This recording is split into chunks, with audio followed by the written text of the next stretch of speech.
Entonces vamos a dar inicio.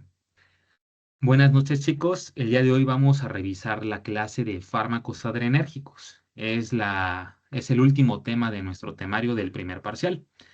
Entonces vamos a iniciar explicando qué son los agonistas adrenérgicos y qué son los antagonistas adrenérgicos. Recordemos que un agonista es aquella sustancia que se va a unir a un receptor para generar un efecto biológico, mientras que el antagonista lo que va a hacer es bloquear el receptor para evitar precisamente que un agonista venga, se una y nos genere un efecto biológico. Y ambos son adrenérgicos. ¿Qué quiere decir esto? Pues que van a actuar sobre receptores de este tipo, como por ejemplo los alfa o los beta, que son claros ejemplos. Entonces, vamos a continuar. ¿Qué son los agonistas adrenérgicos? Son aquellas sustancias que se van a unir a un receptor alfa o beta y van a aumentar la actividad del sistema nervioso simpático. Y bueno, recuerden que aquí la que va a tener una función importante es la norepinefrina o la noradrenalina, que es la que se va a unir a estos receptores adrenérgicos, ya sea alfa o beta, y nos va a generar un efecto biológico. Ahora, no todos los doctores se los van a mencionar como agonistas adrenérgicos. Por ejemplo, quienes hayan inscrito con la doctora Lala, ella siempre les va a decir simpaticomiméticos. O algunos doctores simplemente le dicen adrenérgicos. Los antagonistas adrenérgicos, ¿qué son? Pues son aquellos que van a bloquear un receptor alfa o beta para evitar un efecto biológico. Es decir, aquí van a disminuir la actividad del sistema nervioso simpático. Y lo que hacen es bloquear la norepinefrina, es decir, esta norepinefrina o noradrenalina ya no se va a poder unir a un receptor adrenérgico, ya sea receptor alfa o ya sea receptor beta. ¿Cómo se le conoce con otros nombres? Ok, como simpaticolíticos, en el caso de la doctora Lala, me parece que es la única doctora de la academia que les llama así. Pero como a veces ella genera bancos de preguntas, pues en el examen se los pueden preguntar también así. Entonces es importante que lo conozcan. Y otros doctores nada más le llaman antiadrenérgicos, que son exactamente lo mismo. Y vamos a comenzar con nuestro primer tema, que es la epinefrina y norepinefrina. En otras palabras, adrenalina. ¿Cuál es el mecanismo de acción? La adrenalina se va a unir a todos los receptores alfa y beta. No importa si es alfa 1, si es alfa 2, si es beta 1, beta 2, se va a unir a todos. Y de esa manera, pues nos va a generar un efecto biológico. ¿Para qué se utiliza? Anafilaxia. Sobre todo ustedes que vienen recién salidos de su curso de inmunología, vieron que en el shock anafiláctico, uno de los fármacos que se va a administrar es la adrenalina. ¿Por qué la adrenalina? Ahorita lo explicamos por medio de receptores, pero recuerden que en el músculo liso bronquial hay presencia de receptores beta 2 que al ser estimulados causan una broncodilatación. También se va a utilizar para paro cardíaco. Esto porque receptores beta 1 en nuestro corazón pues causan un cronotropismo, un aumento de frecuencia cardíaca, un inotropismo y dromotropismo positivo, un aumento de fuerza de contracción y un aumento en la velocidad de conducción. Broncoespasmos, chicos. También, por lo mismo que les mencioné del músculo lisobronquial, hay receptores beta 2 que al ser estimulados nos causan broncodilatación. Y también sirve como coadyuvante en anestésicos locales. Y aquí ahorita les quiero mencionar algo que es muy importante, no solo para el examen, sino para su vida clínica. Y como se los mencioné, hay receptores beta 1 en el corazón que aumentan la frecuencia cardíaca, que con un nombre más técnico se le dice cronotropismo. Hay receptores beta 2 en el músculo lisobronquial, que lo que causan es una broncodilatación. Ahora, como efectos adversos, ¿qué puede suceder? Pues es muy obvio. Todo lo que causen estos receptores, por ejemplo, puede haber taquicardia, porque si nos está aumentando la frecuencia cardíaca, pues puede culminar en una taquicardia. Por ende, nos puede causar un aumento de la presión arterial. Y aquí viene lo que les quería mencionar. La epinefrina es coadyuvante en anestésicos locales, como la lidocaína. Y esto es importante porque la lidocaína la utilizan desde dentistas hasta tatuadores. ¿Qué sucede? Por ejemplo, un dentista no puede administrar adrenalina con lidocaína. La lidocaína es un anestésico local y lo que hace la adrenalina es extender o prolongar el tiempo de efecto de la lidocaína, es decir, que el anestésico dure más tiempo. Y lo mismo lo hacen los tatuadores. Pero ojo, si ellos administran en alguna extremidad, sobre todo en los dedos, administran lidocaína y después administran adrenalina. Recuerden que la adrenalina actúa sobre receptores alfa 1 que se encuentran en vasos sanguíneos y nos van a causar una vasoconstricción. Entonces no va a estar pasando suficiente oxígeno, suficiente sangre a nuestro tejido, en que puede culminar en una isquemia tisular. Entonces terminan cortándole el dedo o la extremidad al paciente. Entonces eso es importante. Fíjense, hasta los tatuadores deben de saber un poco de farmacología. Pueden causar arritmias y ansiedad, obviamente. Como contraindicaciones, obviamente un paciente que tiene arritmias, es decir, un ritmo irregular, no se lo vamos a administrar. Pacientes con hipertiroidismo no controlado, tampoco porque nos favorece la aparición de arritmias. Y algo importante, en el embarazo pues está categorizado como una clase C, es decir, no podemos nosotros prescribirlo porque tiene efectos teratogénicos. Vamos a continuar con el siguiente fármaco y es uno de mis favoritos, que es la oximetazolina. Esta oximetazolina es un descongestionante nasal, chicos, por eso es de mis favoritos, porque cuando me he llegado a enfermar de gripa, es el único que me destapa la nariz. Pero bueno, vamos a revisar su mecanismo de acción, ¿ok? Esta oximetazolina es un agonista únicamente de alfa, es decir, no se va a unir a receptores beta, únicamente a receptores alfa. Puede ser alfa 1 o alfa 2, es decir, no es selectivo. Entonces, imaginen que esto es una molécula de oximetazolina y aquí se encuentra lo que es un receptor alfa. ¿Qué es lo que va a pasar? Se va a unir y va a generar un efecto biológico. ¿Cuáles son sus usos principales? Para tratar la congestión nasal y conjuntivitis alérgica. Es decir, ya vi, es un fármaco que se va a prescribir cuando un paciente tiene gripa. Es un tratamiento sintomático. ¿Cuál es el efecto en receptores? Pues va a ser mediante alfa 1. Recordemos que en los vasos sanguíneos va a haber receptores alfa 1 que al ser estimulados nos va a causar una vasoconstricción, es decir, que va a reducir el diámetro del vaso, este receptor. Y entonces de esta manera nos va a generar la descongestión nasal. ¿Cuáles son los efectos adversos? Obviamente irritación local y algo muy importante, efecto de rebote. ¿Qué quiere decir efecto de rebote? Si nosotros utilizamos no solo oximetazolina, cualquier descongestionante nasal por un tiempo prolongado, va a haber un efecto de rebote, es decir, que al contrario, no vamos a tener la nariz tapada, va a haber una congestión nasal y esto se puede volver crónico. Entonces, no debemos de abusar de estos fármacos. E hipertensión, pues recordemos que si actúa sobre receptores alfa 1, nos va a reducir el diámetro del vaso, es decir, causa una vasoconstricción. Entonces, eso causa un aumento de la presión arterial. Y hablando de contraindicaciones, pues obviamente en un glaucoma de ángulo cerrado lo que menos queremos es que aumente la presión intraocular. Para los que no estuvieron en la anterior sesión, un glaucoma es un aumento de la presión intraocular. Entonces, ¿qué pasa si este medicamento actúa sobre receptores alfa 1 en los vasitos sanguíneos pequeños en la parte ocular? Ah, pues va a haber una reducción del diámetro, va a haber una vasoconstricción y eso va a culminar en un aumento de la presión intraocular. Obviamente, hipertensión severa y mal controlada tampoco, porque nos va a aumentar la presión arterial si actúa en receptores alfa 1 presentes en los vasos sanguíneos. Y en el embarazo, pues este se encuentra en una categoría C, es decir, que causa efectos teratogénicos. Vamos a continuar con otro de mis favoritos, que es la fenilefrina y metoxamina. Mi favorito es la fenilefrina porque también es un descongestionante nasal. ¿Cuál es su mecanismo de acción? Agonista alfa 1. ¿Por qué puse separado la oximetazolina de estos dos?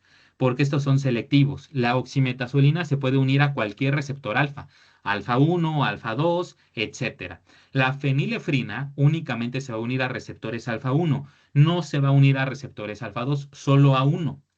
Entonces, este alfa 1, recordemos que en los vasos sanguíneos pues, nos causa una vasoconstricción. Pero bueno, continuamos con el mecanismo de acción. Imaginen que esto es una molécula de fenilefrina y este es un receptor alfa 1. ¿Qué es lo que va a suceder? Se va a unir al receptor alfa 1 y nos va a generar un efecto biológico. ¿Para qué se utiliza? Aquí uno de los usos que podemos emplear es la hipotensión. ¿Por qué? Porque en los vasos sanguíneos hay receptores alfa 1 que al ser estimulados nos aumentan la presión arterial y de esta manera revertimos la hipotensión. Lo que les mencioné, descongestionante nasal, es su otro uso. Y la otra es la midriasis para exámenes oftálmicos. ¿Por qué? Pues recuerden que ahí también hay presencia de receptores alfa 1. Recuerden, los M3 nos van a generar miosis, que es cuando la pupila se hace chiquita, chiquita, chiquita. Y los alfa 1 nos van a generar midriasis, que es cuando la pupila se hace grandota, grandota, como cuando su novio o novia les dice, tenemos que hablar y ustedes ay, abren la pupila, ¿no? Dicen, están sorprendidos, chicos. Entonces, a veces los oftalmólogos necesitan que la pupila esté midriática, que esté dilatada. ¿Ok? Entonces, para esto también se utiliza. Y pues explicando el efecto en receptores, pues lo que se los he mencionado hasta ahorita. Los alfa 1 en vasos sanguíneos van a causar una vasoconstricción. Se reduce el diámetro del vaso y esto va a culminar en un aumento de la presión arterial. Ya les mencioné nuevamente de la descongestión nasal, igual pues esto tiene que ver con los vasos. Y midriasis, pues ya igual se los expliqué por receptores alfa 1 que van a causar midriasis. Lo contrario es el M3, que ese ya es colinérgico, que nos va a causar una miosis, que es una reducción del diámetro de la pupila. Ahora, ¿cuáles son los efectos adversos? Pues la hipertensión, porque si estamos reduciendo el diámetro de los vasos, pues nos va a aumentar la presión arterial. Entonces podemos elevarle esto a nuestro paciente. Cefalea, que quiere decir dolor de cabeza, y bradicardia refleja. ¿Qué quiere decir esto? Bradicardia es lo contrario a la taquicardia, es decir, una reducción de la frecuencia cardíaca. Entonces, aquí al ser refleja, lo que quiere decir es, por ejemplo, aquí nos está aumentando la presión arterial y por ende también aumenta lo que es la frecuencia cardíaca. Pero el cuerpo siempre va a compensar, es decir, reflejo es cuando dice el cuerpo, a mí no me vas a estar aumentando la frecuencia cardíaca y la baja de tajón. Y también puede haber taquicardia refleja. O sea, reflejo es cuando dice el cuerpo, no, no me vas a hacer esto, yo hago lo contrario. Entonces aquí hay una disminución de los latidos cardíacos. Y contraindicaciones. Obviamente, pacientes con hipertensión severa o mal controlada no se los vamos a prescribir, que le vamos a aumentar todavía más la presión arterial. En insuficiencia cardíaca, porque si el corazón tiene problemas para bombear sangre a todo nuestro cuerpo y todavía le estamos reduciendo el tamaño del diámetro de los vasos, pues está peor. No va a estar llegando suficiente oxígeno a nuestros tejidos. Y en cuanto al embarazo, pues está categorizado en clase C, es decir, es teratogénico, chicos. Entonces no lo podemos prescribir en una paciente embarazada. Ale, ¿andas por ahí? Chequeando. Vas, hermano. Bueno, explico esto y ahorita tú les explicas la pregunta que les hiciste, ¿va? Sí, va. Vamos a revisar este grupo de fármacos, chicos, que es la clonidina, tizanidina y el alfa-metildopa. De aquí, ¿cuáles me interesan? Dos, la clonidina y el alfa-metildopa. Vamos a revisar el mecanismo de acción. Para comenzar, estos son agonistas alfa-2 selectivos, es decir, solo se van a unir a receptores alfa-2, no se van a unir a alfa-1, solo a alfa-2. Entonces, imaginemos que esto es una molécula de clonidina, pero pues puede ser tizanidina, puede ser alfa-metildopa, el que ustedes gusten y manden. Entonces, aquí va a haber el receptor alfa-2. ¿Qué va a suceder? Se va a unir la clonidina a este receptor alfa-2 y nos va a generar un efecto biológico. ¿Cuáles son los usos principales?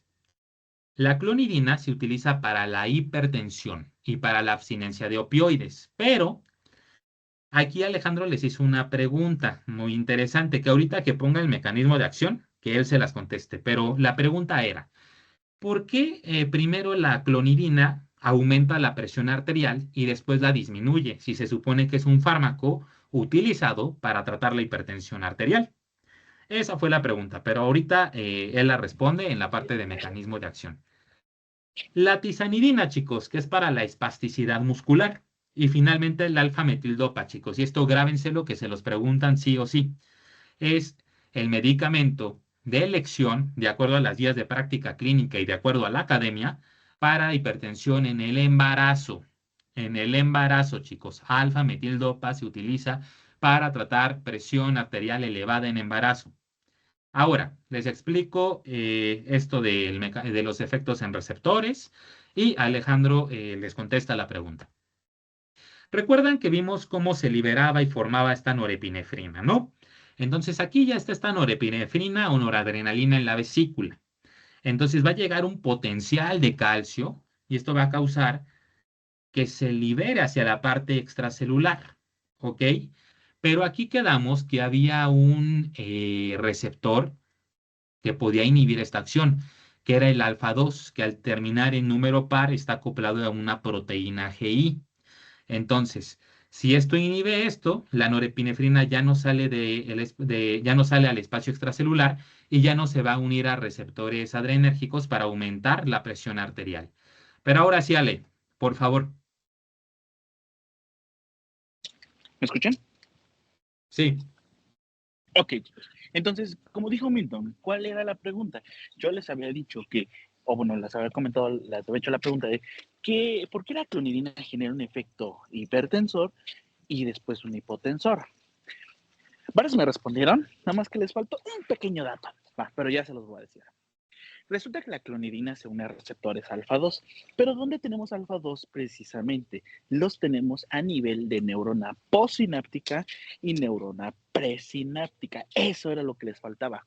Ok, cuando se une la neurona postsináptica, el alfa 2 con la clonidina al alfa 2, va a generar un efecto hipertensivo, ¿de acuerdo? O hipertensor, como le gusta llamar, ¿de acuerdo? Ahora, pero posteriormente también donde tenemos alfa 2, si es selectivo, también en la neurona presináptica, ¿no? Entonces se va a unir tanto pre y post, ¿no? Ahora, cuando se une a nivel pre, genera un efecto hipotensor. ¿Por qué? Porque va a inhibir la liberación de norepinefrina, ATP, neuropéptido Y y demás, ¿no? Entonces, esa era la respuesta. Sí, que se encuentre en el bulbo, que se encuentre en el tronco, ya, sí, ya lo sé. Sí, pero la idea es que se une a los dos receptores. Esa era la respuesta que yo estaba buscando, ¿vale? Muchos sí me la dijeron, varios sí me la dijeron, pero faltaba un pequeño detalle. Eso, que la neurona postsináptica genera hipertensión y la neurona presináptica genera hipotensión. ¿Sí me di a entender?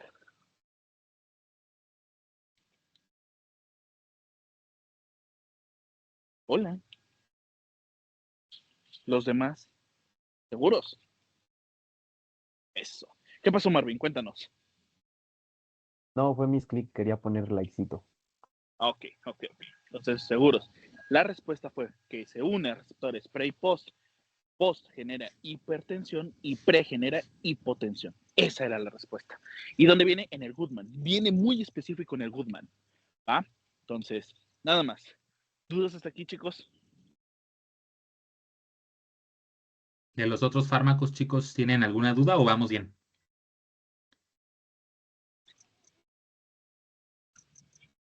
¿Seguros? Lexitos. Nada más vi como uno, dos, los demás. ¿Qué onda? ¿Seguros? Perfecto. Adelante, Milton. Ok, chicos, pues bueno, ya explicamos esa parte. Vamos con los efectos adversos.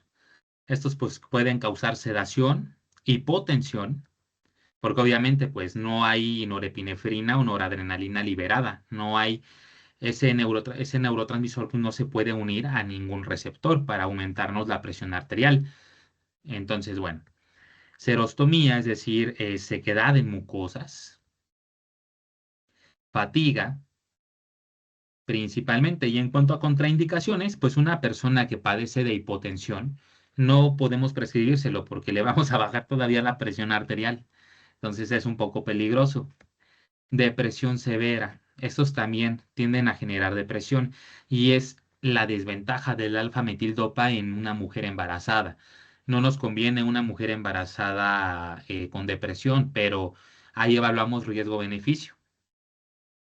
Y en cuanto a las categorías, el alfa-metildopa es una categoría B, pero de acuerdo a las guías de práctica clínica, es la primera elección para tratar hipertensión arterial en el embarazo. También lo maneja así la academia, chicos, y en hospitales también lo manejan de esa manera. En lo que es la clonidina y la tizanidina, pues es una categoría C, es decir, no podemos ni siquiera considerarlo porque pueden generar lo que es un efecto teratogénico. Y continuamos con otro fármaco, que es el isoproterenol. ¿Cuál es el mecanismo de acción de este amigo? Pues que es agonista de beta 1 y beta 2. No es selectivo, es decir, se puede unir tanto a beta 1 como a beta 2. Entonces, imaginen que esto es una molécula de isoproterenol. Y aquí se encuentra el receptor beta 1 y beta 2. Entonces, se va a unir y va a generar un efecto biológico. ¿Cuáles son los usos principales? Bradicardia, es decir, una frecuencia cardíaca disminuida. Y entonces, ¿cómo lo explicamos eso? En el corazón hay receptores beta 1 que al ser estimulados nos van a aumentar la frecuencia cardíaca, un cronotropismo positivo. Entonces, de esa manera, pues revertimos la bradicardia. Bloqueos cardíacos, pues igual, ahí va con el beta 1. Nos causa aumento de frecuencia cardíaca, aumento de velocidad de conducción y de fuerza de contracción, cronodromo e inotropismo positivo. Broncoespasmo, ¿por qué? Porque en el músculo liso bronquial hay receptores beta 2 que al ser estimulados causan broncodilatación. ¿Y cómo explicamos eso? Que ya se los mencioné. Beta 1 aumenta frecuencia cardíaca en el corazón, cronotropismo positivo. Beta 2 causa broncodilatación en el músculo liso bronquial. ¿Cuáles son los efectos adversos? Taquicardia, porque estamos aumentando la frecuencia cardíaca. Arritmias también puede causar. Temblores e insomnio. Y hablando de contraindicaciones, un paciente que tiene taquiarritmias no se lo vamos a administrar porque vamos a empeorar el estado del paciente. Y en cuanto al embarazo, se encuentra clasificado en una categoría C, es decir, tiene efectos teratogénicos. Continuamos con esta, chicos, y esta se la tienen que aprender porque la preguntan, en verdad. Es pregunta de examen. Sobre todo el uso, el uso y el mecanismo. Ahorita se los voy a explicar. Mecanismo de acción. Este solamente se va a unir a receptores beta 1. Es selectivo. Solo a beta 1. Y imaginen que esto es una molécula de dobutamina. Y de este lado se encuentra el receptor beta 1. Entonces, ¿qué va a hacer? Se va a unir y va a generar un efecto biológico. ¿Cuáles son los usos principales? Y aquí viene la primera pregunta. La dobutamina es usada principalmente para tratar insuficiencia cardíaca. ¿Por qué? Porque estimula el receptor beta 1 en el corazón y nos causa cronotropismo, aumento de frecuencia cardíaca. Inotropismo, aumento de fuerza de contracción. Hidromotropismo, aumento de velocidad de conducción. Lo que necesitamos para que la sangre llegue a todas las partes de nuestro cuerpo y haya buena oxigenación. Y choque cardiogénico, por la misma razón que ya les expliqué. Ahora, pues ya les expliqué también el efecto en receptores, pero vamos a revisarlo, chicos. En el corazón hay receptores beta 1 que aumentan la frecuencia cardíaca. Eso se le conoce como cronotropismo positivo. Ese receptor nos aumenta la fuerza de contracción. Eso se le conoce como inotropismo positivo. Y nos aumenta la velocidad de conducción. A eso se le conoce como dromotropismo positivo. ¿Cuáles son los efectos adversos? Obviamente taquicardia. Estamos aumentando la frecuencia cardíaca. Que la taquicardia, recuerden que les mencioné que es cuando está por arriba de 100 latidos por minuto. Muchos, incluso doctores, y la gente en sí dice, no, está arriba de 70 latidos por minuto, ya es taquicardia. No, mangos, chicos, es normal. Recuerden, por arriba de 100 es taquicardia. Hipertensión, pues nos está aumentando fuerza de contracción. Por supuesto que nos va a elevar la presión arterial.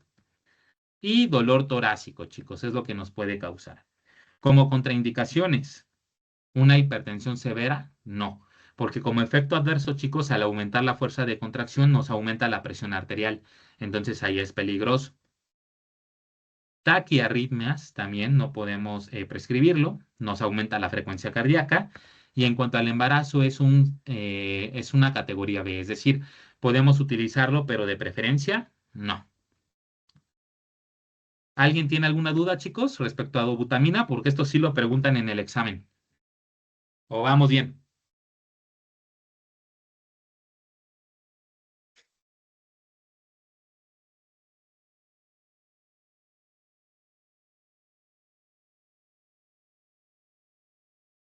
¿Vamos bien, chicos? Sí, todo bien. Ah, ok, Todo gracias. bien. Va, chicos. Después vamos a seguir con estos fármacos, que fue el que le expliqué, creo, a Juan, que era el que nos estaba preguntando sobre cómo se trataba el asma. Esto es una familia, lo que es el albuterol, metaproterenol, terbutalina y ritodrina. Ahora, si revisan su temario de farmacología, chicos, no viene el famoso salbutamol y todos los doctores se los enseñan. Y de hecho yo tampoco lo coloco aquí en la presentación. ¿Por qué? Porque en su temario, en vez de poner salbutamol, ponen albuterol. Es exactamente lo mismo, se refiere a la misma sustancia, al mismo fármaco. Solo que albuterol se utiliza en Estados Unidos, es más conocido en Estados Unidos, y salbutamol es como se conoce aquí en México. Pero es exactamente el mismo fármaco. Por eso, si igual para las personas que lleguen a ver esta grabación, albuterol es igual a salbutamol. Por eso es que no aparece como tal salbutamol y en su temario tampoco lo van a encontrar. Entonces vamos a revisar el mecanismo de acción. Estos son agonistas de beta 2, es selectivo, es decir, únicamente se van a unir a este receptor. Y bueno, imaginemos que esta es una molécula de salbutamol o albuterol o cualquiera de los fármacos que se encuentran aquí. Y este es el receptor beta 2. Se va a unir y va a generar un efecto biológico. ¿Cuáles son los usos principales? Pues ya saben todo el mundo para qué sirve el famoso salbutamol. Para asma, para EPOC. Todos estos chicos sirven para asma y EPOC, a excepción de la ritodrina. La ritodrina tiene un uso muy particular y se los preguntan en el examen. La ritodrina sirve para tratar la amenaza de parto prematuro. ¿Ok?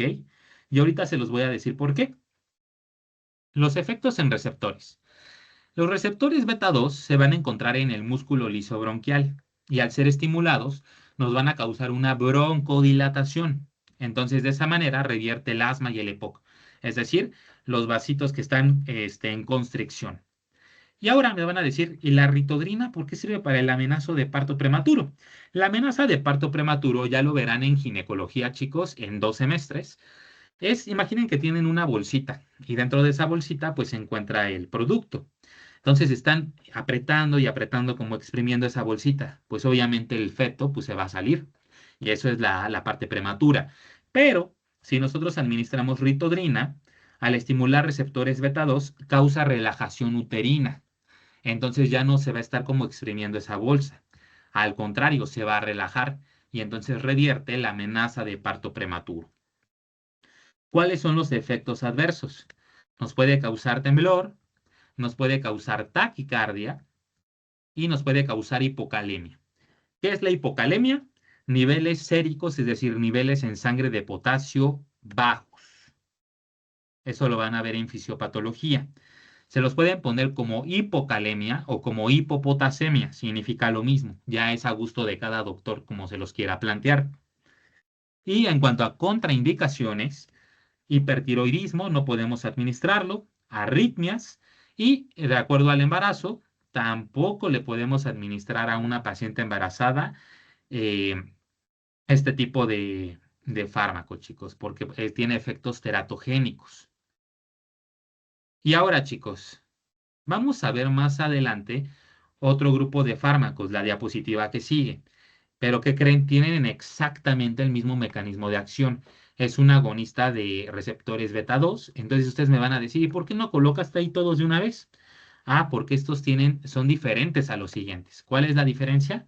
Aquí está abajo, que su vida media es más corta, duran menos, chicos, tienen una corta duración. Ahora, salmeterol, formoterol, indacaterol y olodaterol es el grupo de fármacos que les mencioné, chicos. Entonces voy a colocar todo, chicos, porque es exactamente lo mismo.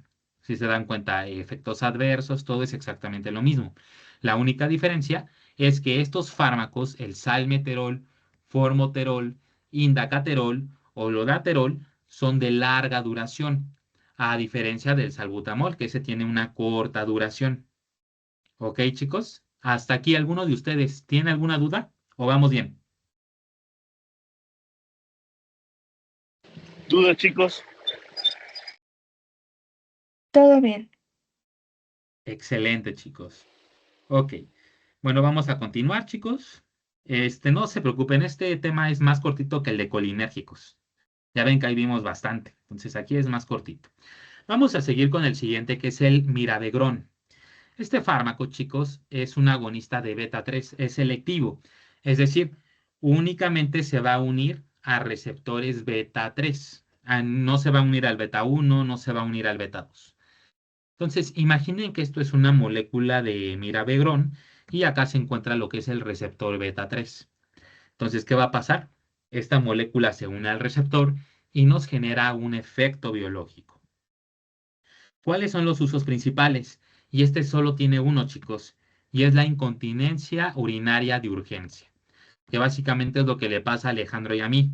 Ya al estar grandes, ya al estar viejitos, no tenemos ese control de esfínteres. Entonces la orina, pues se sale de forma involuntaria. Y ahora, ¿cómo expresamos eso? Por medio de receptores. En la vejiga hay receptores beta 2 y beta 3, que lo que causan es una relajación del músculo detrusor y por ende causa almacenamiento de la orina. ¿Por qué relajación, chicos? Igual, imaginen que el músculo detrusor es una bolsa y esa bolsa está llena de líquido, en este caso la orina. ¿Qué pasa si está contraído? Si yo le estoy exprimiendo, se va a salir el líquido. Y en caso, si está relajado, pues nada más se almacena ahí el líquido. Entonces, eso es importante, chicos. Miravigrón, incontinencia urinaria, es un fármaco exclusivamente para pacientes de la tercera edad, porque son aquellos pacientitos que ya no tienen un buen control de esfínteres. Efectos adversos. Hipertensión, es decir, pueden aumentar la presión arterial, chicos, y el de abajo es el que les llegan a preguntar. Infecciones urinarias. ¿Por qué? Si aquí lo que pasa con este fármaco es que se está almacenando la orina, pues eso va a crear bacterias. Entonces esas bacterias pues comienzan a almacenarse ahí en la vejiga y pues pueden generar una infección de vías urinarias, una cistitis e incluso puede culminar en una pielonefritis, que ya es de vías altas. ¿Cuáles son las contraindicaciones? Hipertensión no controlada, porque lo que nos hace este fármaco es elevarnos la presión arterial. Y en cuanto al embarazo, pues no podemos mandar porque está en una categoría C. Y aquí es importante, chicos, porque no solo los pacientes geriátricos, ahí se me pasó decirles, las pacientes embarazadas, a veces, sobre todo cuando el producto es bastante grande, sufren de incontinencia urinaria. Y es totalmente normal, es por el tamaño del producto. Pero no podemos mandarles mirabegrón, chicos, porque pues va a causar teratogenia, corre ese riesgo, entonces no. Y pues la incontinencia no es algo que comprometa, eh, al feto o a la madre. O sea, es nada más incomodidad. Y ahora, ¿por qué otra cosa no podemos mandárselo a una embarazada? Porque en los efectos adversos causa infecciones urinarias. Y quien haya llevado clases con el doctor Celso en microbiología, en verdad, un muy buen doctor, les dijo, infección urinaria en embarazada es igual a aborto. Entonces, ahí nosotros como médicos estamos cometiendo una negligencia, porque si la paciente llega a tener una infección de vías urinarias causada por este fármaco, nosotros somos los que estamos en problemas. Entonces, hay que tener cuidado. Seguimos con estos, chicos, que es la selegilina, fenelcina, entacapona y tolcapona, chicos. Entonces, ¿cómo podemos recordar estos fármacos? Antes que eso, vamos a ver su mecanismo de acción. Y aquí cambia un poquito, porque no es tanto con receptores. Recuerdan que vimos en la clase de sistema nervioso autónomo la MAO, la monoaminoxidasa, que era pues una enzima que nos degradaba catecolaminas.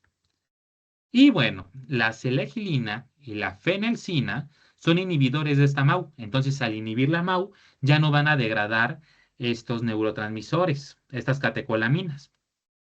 Yo selegilina lo recordaba por esta Selena Quintanilla. Y fenelcina, acuérdense del profesor Kennel, fenelcina. Y de esa manera yo lo recordé. Y también los inhibidores de la COMT, chicos. Y aquí va a ser la entacapona y la tolcapona. ¿De acuerdo?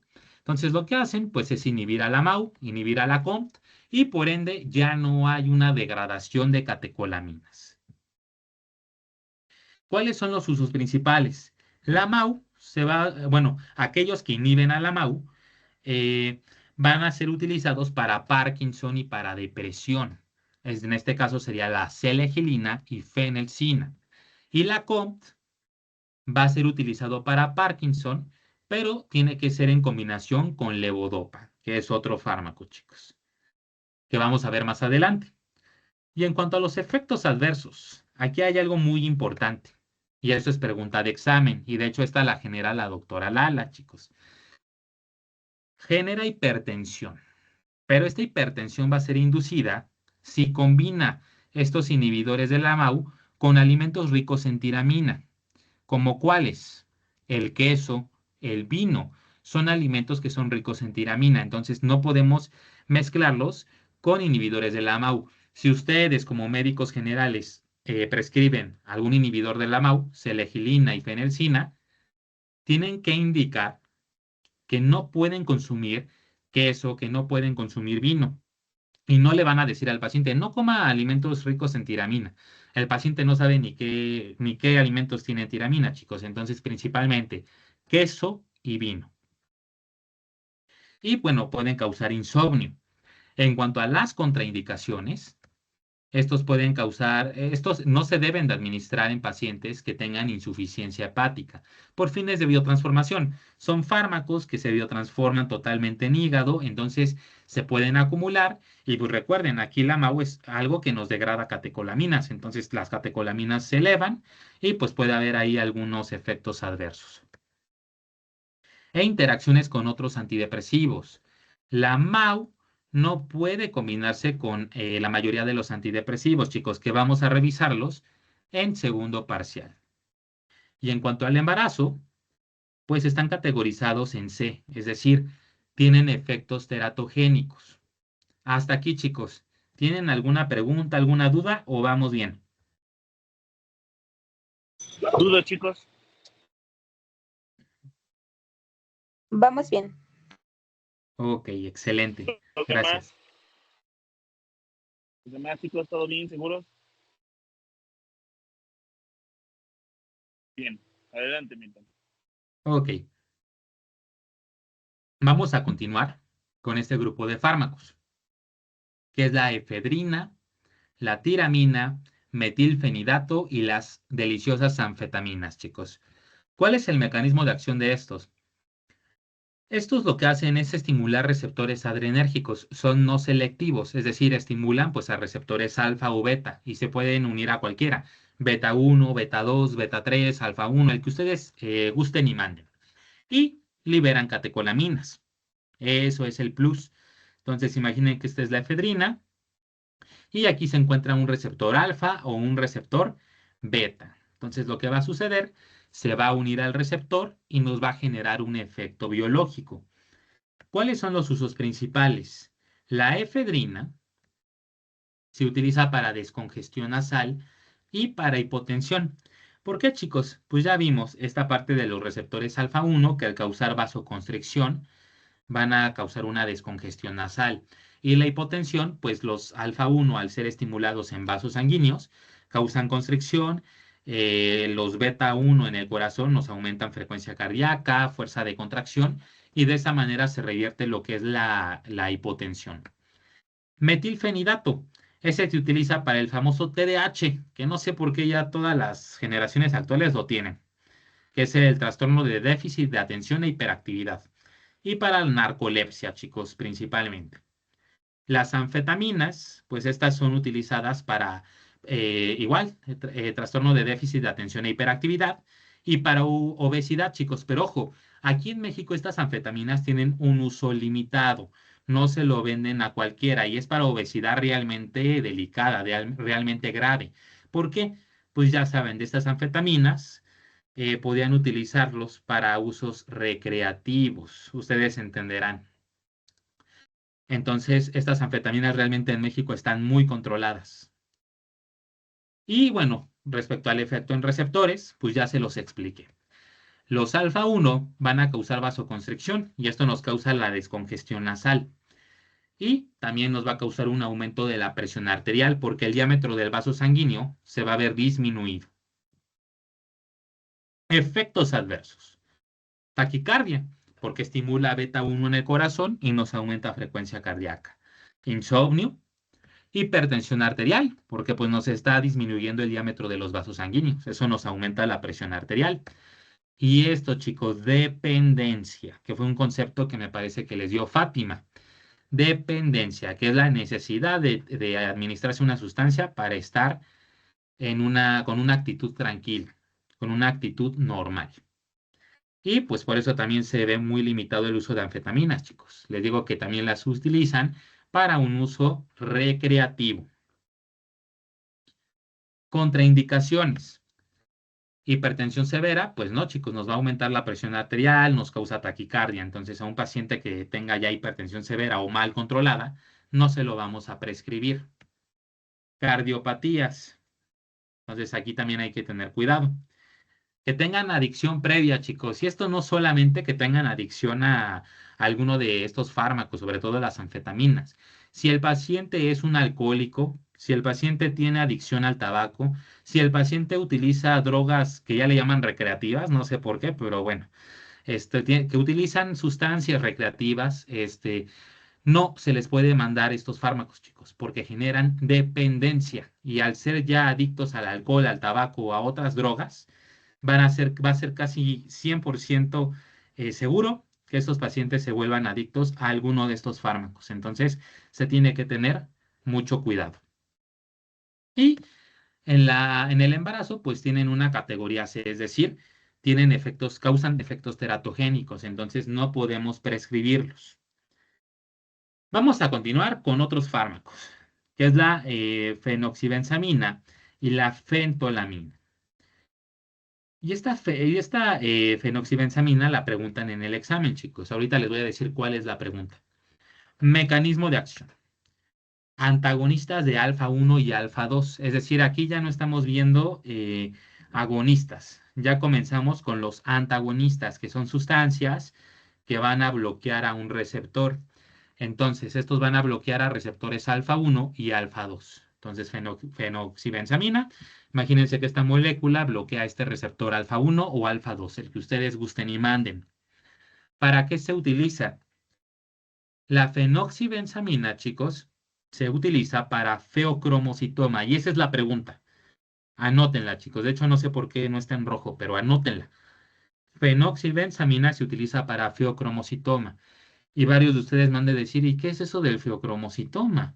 El feocromocitoma, chicos, es un tumor que aparece en la glándula suprarrenal y que secreta catecolaminas como noradrenalina. Entonces, al secretar noradrenalina, nos aumenta la presión arterial. Entonces, ahí es algo importante y es algo de urología. Si un paciente les llega con sintomatología de feocromocitoma y una de las sintomatologías, ¿cuál creen que es? Presión arterial alta. Entonces, ahí tienen que hacer el diagnóstico porque no necesariamente es una hipertensión arterial por causas primarias. Esto se le llama una hipertensión arterial por causa secundaria, que es por el feocromocitoma. Tumor que aparece en glándula suprarrenal que secreta catecolaminas, entre ellas noradrenalina. Y pues esta noradrenalina se une a receptores adrenérgicos. Entonces, lo que va a hacer es elevarnos la presión arterial. Y esto también es un fármaco diagnóstico, chicos, porque yo les mencioné en la primera sesión que los fármacos se utilizaban con tres objetivos. El primero, que era profiláctico, como el metronidazol, que sirve para los parásitos, prevenir parasitosis. como algunos métodos anticonceptivos en la mujer, sobre todo hormonales, que previenen un embarazo. Fármacos terapéuticos, como me duele la cabeza, voy a tomar un AINE para que se me quite el dolor. Y los diagnósticos, como las gotas de fluoroceína que les decía, y la fenoxibenzamina, también sirve para fines diagnósticos. ¿Por qué? Nos va a ayudar a distinguir y a diagnosticar al paciente entre feocromocitoma e hipertensión arterial primaria. Porque si administramos fenoxibenzamina, nos va a bloquear todos los receptores alfa 1, que son los que tienen los vasos sanguíneos y los que, al ser estimulados, pues nos aumentan la presión arterial. Entonces, si bloqueamos estos receptores, las catecolaminas, sobre todo la noradrenalina que secreta este tumor, ya no se va a unir a esto. Entonces ya ustedes dicen, posiblemente sea un feocromocitoma. Entonces, ojo ahí. Y bueno, la fentolamina se utiliza para crisis hipertensivas. Aquí les van a mencionar dos conceptos, chicos, que ahorita no se los van a preguntar. Se los van a preguntar en segundo parcial cuando veamos ya todos los antihipertensivos. Hay algo que es urgencia y algo que es emergencia hipertensiva. Fácil. La urgencia, tenemos la presión hasta el tope, pero no hay compromiso en órgano blanco, ni compromete la vida. Es decir, no nos va a dañar corazón, no nos va a dañar cerebro, no nos va a dañar riñón. En cambio, la emergencia sí compromete órgano blanco, sí va a causar daño al riñón, al corazón, al cerebro. ¿Qué es lo que pasa con el EBC, chicos? El evento cerebrovascular, hemorrágico isquémico. Esto se da porque pues, la presión es quien causa, sobre todo me parece que en el hemorrágico es causado por picos de presión arterial elevados. Eso es una emergencia hipertensiva, porque hay daño a órgano blanco y compromete la vida. Pero una urgencia, no. Entonces, para esto nos sirve la fentolamina. ¿Cómo explicamos esto en receptores? Pues los receptores alfa 1 causan vasoconstricción, chicos, es decir, disminuyen el diámetro del vaso sanguíneo y nos aumentan la presión arterial. Pero al ser bloqueados, pues causa lo contrario. Hay una disminución de la presión arterial. Efectos adversos. Nos causa lo que es una hipotensión postural. ¿A qué se refiere con esto? Yo creo que a todos nos ha pasado, sobre todo cuando despertamos en la mañana y nos paramos. ¡Ay! Estamos mareados. Eso es una hipotensión postural, una disminución de la presión arterial por cambio de movimiento. Taquicardia refleja, chicos, que al ser refleja, recuerden, aquí lo que está pasando está disminuyendo la presión arterial y por ende disminuye la frecuencia cardíaca. Pero al ser reflejo, el cuerpo dice, no, a mí no me vas a bajar la frecuencia cardíaca y la sube. Congestión nasal. Y en cuanto a las contraindicaciones, pues no, en cardiopatías isquémicas no, podemos empeorar el estado del paciente. En hipotensión severa no, porque pues estamos bloqueando a los receptores alfa 1, chicos. Entonces recuerden que cuando se estimulaban a esos receptores, lo que causaban era un aumento de la presión arterial. Entonces, si los estamos bloqueando, va a disminuir esta presión y puede haber compromiso grave en estos pacientes. Y en el embarazo, pues son una categoría C, chicos. No podemos prescribirlos porque causamos efectos teratogénicos. De esto, chicos, ¿tienen alguna duda? Sobre todo de la fenoxibenzamina, que es pregunta de examen. ¿O vamos bien? Todo bien. Todas hasta aquí, chicos. Todo bien. Lo demás, seguros. Likecitos, ya saben. Adelante, Milton. Ok, hermano, gracias.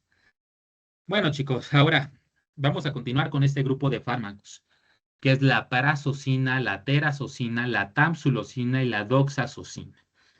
Todos tienen el mismo mecanismo de acción. Son antagonistas de alfa 1 selectivos, es decir, solo se van a unir a receptores alfa 1, no se unen a ningún otro alfa. Pero es antagonista, entonces lo que hace es bloquear. Entonces aquí en este caso puse a la prazosina. ¿Cuáles son sus usos principales? La hipertensión arterial, chicos, sobre todo. Se utilizan para hipertensión. ¿Por qué? Porque en los vasos sanguíneos hay receptores alfa 1 que al ser estimulados, pues lo que causan es una vasoconstricción, entonces se reduce el diámetro del vaso y nos aumenta la presión arterial. Y aquí viene otra pregunta de examen, chicos. La tamsulosina, y esto les va a ayudar para cuando cursen urología. La tamsulosina se utiliza para hiperplasia prostática benigna, es decir, un crecimiento del tejido prostático. Eso es pregunta de examen, ¿ok? Y ahorita les digo por qué.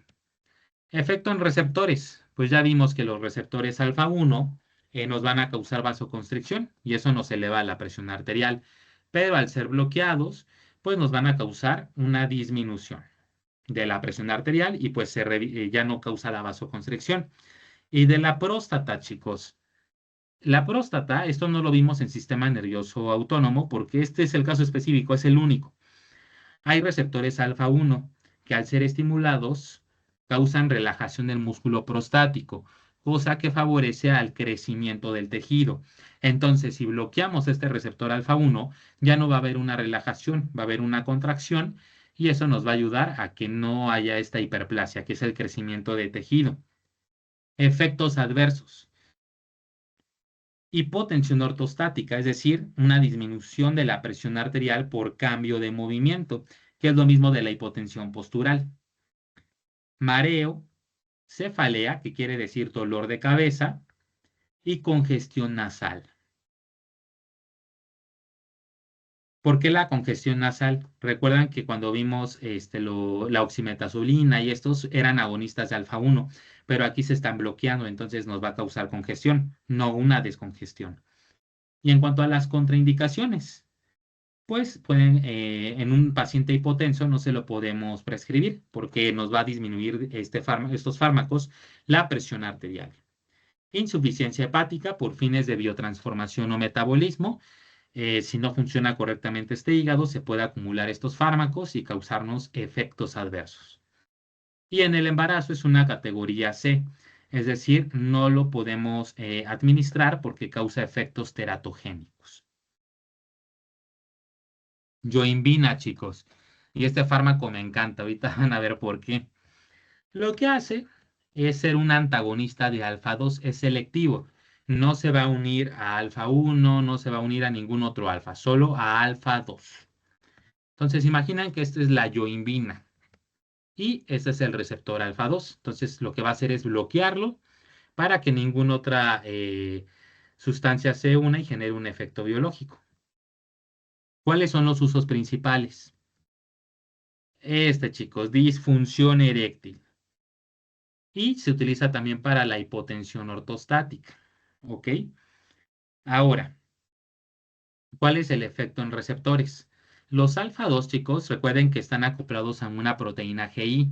Entonces, lo que causa es una disminución en la liberación de norepinefrina, que era lo que pasaba con la clonidina a nivel del cerebro. Entonces, aquí, pues igual causa una disminución de la liberación de norepinefrina y disminuye la presión arterial. Actualmente, chicos, este fármaco no está en el mercado, no se vende. Se los explico porque viene en su temario y porque lo preguntan. ¿Por qué? No lo sé. Pero la yoimbina sí se utiliza para disfunción eréctil. Bueno, ni para disfunción eréctil, se administra en burros, chicos. O sea, literal, se administra en burros, no es para humanos. Ya no se utiliza en humanos. En humanos está el sildenafil, que es el famoso Viagra. Pero pues actualmente ya no se utiliza. Se utiliza en burros para que pues preñen, para que puedan preñar, disculpen. Entonces, pues esto es más como cultural y pues para su examen, que sirve para disfunción eréctil. Efectos adversos, chicos. Puede generar ansiedad, hipertensión y taquicardia, chicos. Estos son los principales efectos adversos. Contraindicaciones.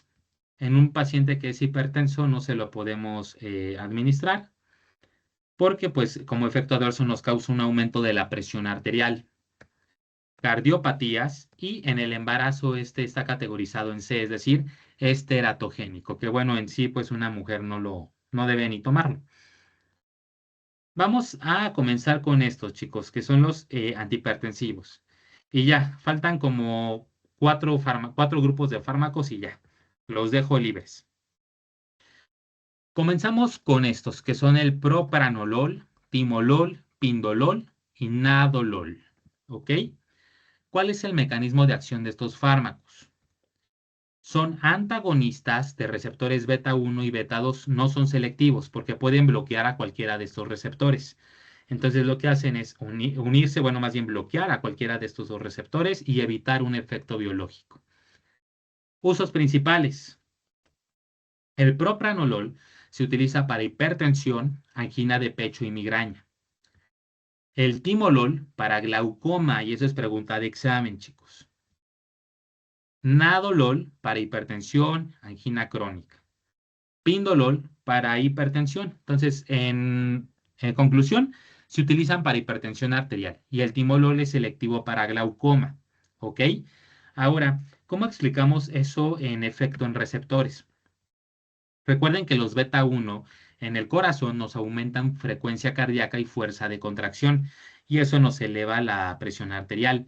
Pero al ser bloqueado, pues estos efectos ya no son causados. De esta manera se trata la hipertensión con estos fármacos. Y bueno, los beta 2, aquí ¿por qué coloco estos beta 2? Porque es importante. Recuerdan que en el músculo liso bronquial hay receptores beta 2 que causan broncodilatación. Entonces, esto no se los pongo por sus usos, se los pongo por el adverso y por las contraindicaciones. Ahorita les digo por qué. Puede causar, pues, bradicardia, ¿no? Porque bloquea el beta 1, ya no hay un aumento de la frecuencia cardíaca. Y esto, chicos, es lo que me importa. Puede causar broncoconstricción o broncoespasmo porque bloquea el receptor beta 2 del músculo liso bronquial.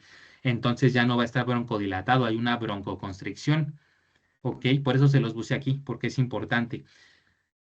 Y hipoglucemia en diabéticos, sobre todo el propranolol. Y en contraindicaciones, lo que me importa, chicos, porque es pregunta de examen.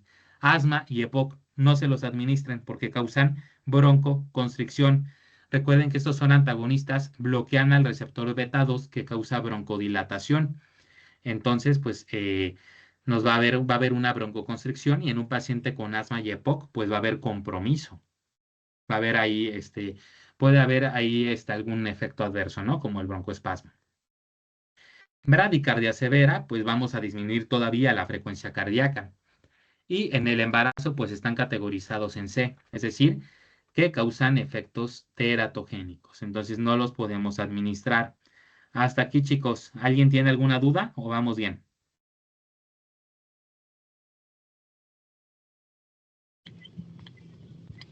Todo bien, bro. Ok, vamos a seguir, Una chicos. pregunta. ¿Una pregunta? Creo que sí. Sí, ¿qué diferencia o cómo se podría elegir cierto hipertensivo? O sea, ¿cómo eliges el propanolol, el timolol? O sea, mm, es que no sé si me entendí. O sea, ¿cómo podemos nosotros seleccionar cuál es el mejor para un paciente hipertenso? Justo. Ah, ok. Sí, mira, esto realmente no lo decidimos nosotros. Eso es basado en la guía de práctica clínica. De hecho, en la guía de práctica clínica, estos fármacos realmente no son muy utilizados. Son fármacos del pasado, pero es importante que los conozcamos. Hay algunos que sí se llegan a utilizar. Realmente la primera elección para un paciente que se acaba de volver hipertenso, por ejemplo, Alejandro, que es un hipertenso primario, es un hipertenso nuevo, lo que indica la guía de práctica clínica es que se deben de administrar fármacos que son inhibidores de la ECA, que terminan en pril, como el captopril, enalapril, o bloqueadores del receptor ARA2, que son los que terminan en sartán, como losartán, valsartán, temisartán, todos estos son los que debemos de utilizar primero con ese paciente. Pero en las clases que vimos, creo que la dio Fátima, puede generar tolerancia, que con el tiempo esos medicamentos ya no le hagan efecto a Alejandro. Entonces ahí en la guía de práctica clínica dice, ok, suspendes esto y ahora mandas esta combinación. Entonces es en base a la guía de práctica clínica. Estos medicamentos, te digo, ya no se utilizan tanto. De esa manera es como tú realmente seleccionas cuál para cuál paciente. Y también tú puedes decidir en base tú debes de conocer a tu paciente. Entonces, en esa parte también tú decides. A lo mejor tú le mandas propranolol, ¿no? Suponiendo. Y ves que no le disminuye la presión arterial. Entonces dices, A lo mejor puedo probar con otro antihipertensivo y tú vas viendo cuál se adecua más a la necesidad de tu paciente, también contemplando las contraindicaciones, porque por ejemplo, si llego yo a tu consultorio, soy asmático, ya tienes mi historia clínica, soy asmático, no me vas a mandar uno de estos porque me vas a causar un broncoespasmo. Entonces tienes que considerar esos factores. Ok, muchas gracias. Ok, ¿alguien más tiene alguna pregunta?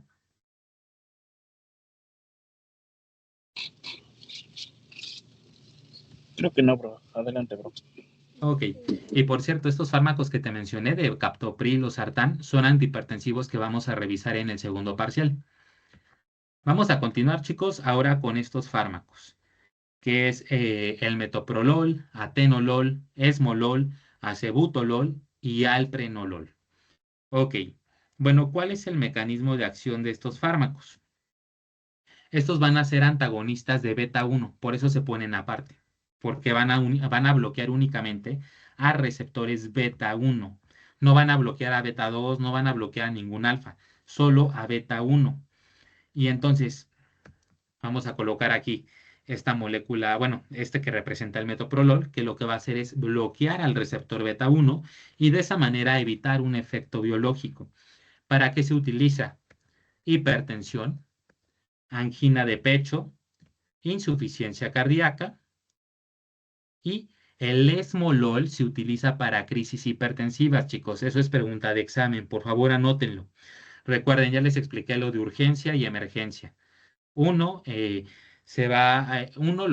crisis o la urgencia no compromete órgano blanco ni la vida, mientras que la emergencia sí compromete órgano blanco y la vida. ¿Cómo explicamos esto con receptores? Pues recordemos que el beta 1 lo que hace es aumentar la frecuencia cardíaca y eso se le llama cronotropismo positivo.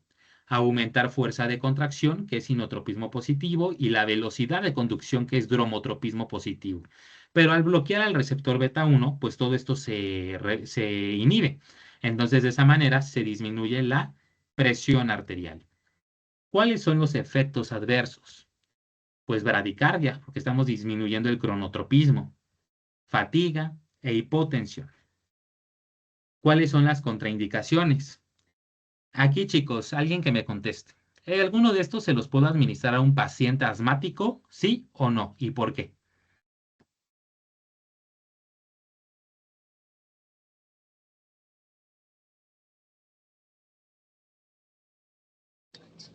Hola, los demás. Está fácil. Sí, ¿no? Porque solo son selectivos de beta 1, no se mete con los beta 2, que sería el que comprometería el diafragma. Excelente, excelente, sí. Aquí, chicos, no está contraindicado en pacientes asmáticos. ¿Por qué? Porque no bloquea los beta 2, solo bloquea los beta 1. Y ahí quien me preguntó hace ratito en la anterior diapositiva que cómo decidimos. Entonces, de esa manera decides. Ah, no le puedo mandar propranolol porque le puede causar broncoconstricción si es asmático. Mejor opto por metoprolol. O si el paciente es diabético, acuérdate que si administras propranolol puedes causar hipoglucemia. Entonces, si el paciente es diabético, no le mando propranolol, mejor metoprolol. Y así tú vas decidiendo cuál es el fármaco ideal para tu paciente. Bueno, en cuanto a contraindicaciones, pues no podemos administrarlo en bradicardia o bloqueo auriculoventricular. ¿Por qué? Porque estamos bloqueando el beta 1, entonces eso va a empeorar el estado del paciente. Y en el embarazo, pues están categorizados en C, es decir, causan efectos teratogénicos. Y el esmolol en categoría B. Es decir, pues podemos usarlo, pero de preferencia no. Muy bien. Vamos a continuar. Ya faltan 3, chicos, 3. Y ya nos vamos. Labetalol, carvedilol y nebivolol. ¿Estos cómo van a funcionar? Son antagonistas de alfa 1, beta 1 y beta 2, no selectivo. Es decir, solo van a bloquear a estos 3, pero no es selectivo porque no bloquea solo a uno, bloquean a los 3. Entonces imaginen que pues aquí administramos la betalol y lo que va a hacer es ir y bloquear al receptor. ¿Para qué se utilizan? Para hipertensión, chicos. Y para insuficiencia cardíaca, lo que es el carvedilol y el nebivolol. Esos son los principales para insuficiencia cardíaca. ¿Cómo lo explicamos con efecto en receptores? Los beta 1, chicos, pues ya vimos, aumentan frecuencia cardíaca, aumentan fuerza de contracción. Entonces eso es crono e inotropismo positivo. Pero al bloquear al beta 1, pues esto ya se inhibe. Y de esa manera, pues se disminuye la presión arterial. Y los alfa 1 en los vasos sanguíneos, recuerden que causa vasoconstricción. Y nos aumenta la presión arterial. Pero al ser bloqueado el alfa 1, pues ya se ve inhibido estas acciones. Continuamos con los efectos adversos. Pueden obviamente causar hipotensión porque estamos bloqueando a los receptores alfa 1. Pueden causar bradicardia porque estamos inhibiendo el aumento de la frecuencia cardíaca por medio de receptores beta 1. Mareo y fatiga. Y en cuanto a contraindicaciones, aquí les pregunto, chicos, ¿se lo puedo mandar a un asmático?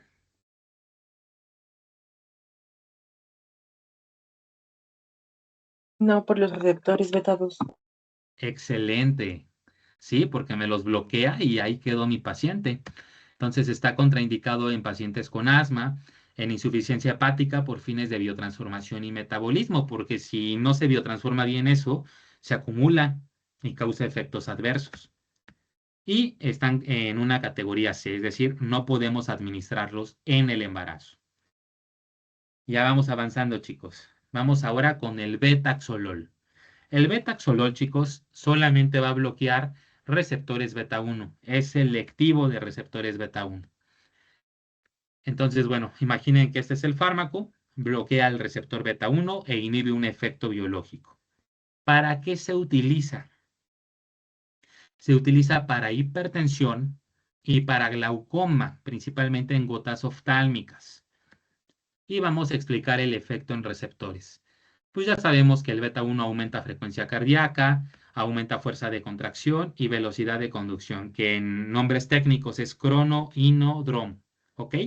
Entonces, al bloquear al beta 1, pues se ven inhibidas estas acciones y de esa manera nos disminuye la presión arterial.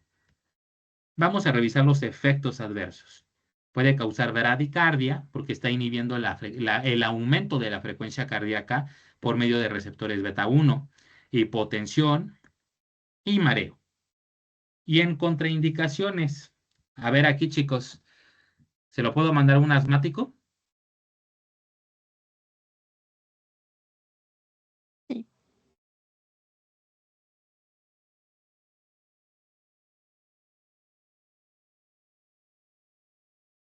¿Sí o no?